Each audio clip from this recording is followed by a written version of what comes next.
In this question, it has been given that there is a pendulum and the length of the string to which the pendulum is attached is given to us as 1.25 meters.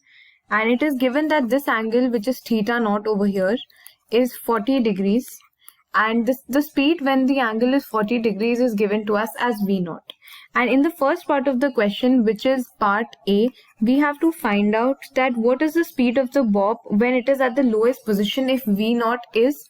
So they have given us a specific value of V naught. So it's given to us as 8 meters per second. And we have to find out what will its speed be in the lowest most position. So that is over here. So we can say that using the work energy theorem, so let's call it WET, the work energy theorem, we can say that the work done by conservative plus work done by non-conservative forces is equal to the change in kinetic energy, which is K final minus K initial. So the work done by gravitational forces over here is mg